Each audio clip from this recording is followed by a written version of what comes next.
പാടില്ല, ഒരാളെയും നാം ഉപദ്രവിക്കാൻ പാടില്ല, ഒരൽപ്പം പോലും ഒരാളെയും വേദനിപ്പിക്കാൻ പാടില്ല. മറിച്ച് മറ്റുള്ളവർക്ക് ചെയ്തു കൊടുക്കാൻ പറ്റുന്ന ഗുണം എന്തുണ്ടോ, മറ്റുള്ളവർക്ക് ചെയ്യാൻ കഴിയുന്ന ഉപകാരം അതെത്രമാത്രമുണ്ടോ അത്രയും ഉപകാരം ചെയ്യുക. സഹോദരങ്ങളെ, മഹാനായ ഇബ്നു അബ്ബാസ് റളിയല്ലാഹു അൻഹു ഒരു ദിവസം മദീനത്തെ പള്ളിയിൽ മസ്ജിദുൻ നബവിയിൽ ഇഅ്തികാഫിരിക്കുകയാണ് ഇബ്നു അബ്ബാസ് തങ്ങൾ.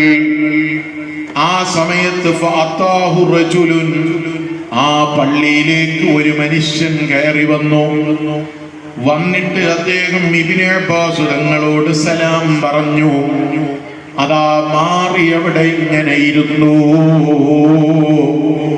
ഇബ്നു അബ്ബാസ് റളിയല്ലാഹു അൻഹു കുറച്ചു സമയം അദ്ദേഹത്തിനെ വീക്ഷിച്ചിട്ട് അതാ മെല്ലെ അദ്ദേഹത്തിനെ വിളിച്ചിട്ട് പറയാണ്, യാ ഫുലാൻ അറാക കഈബൻ.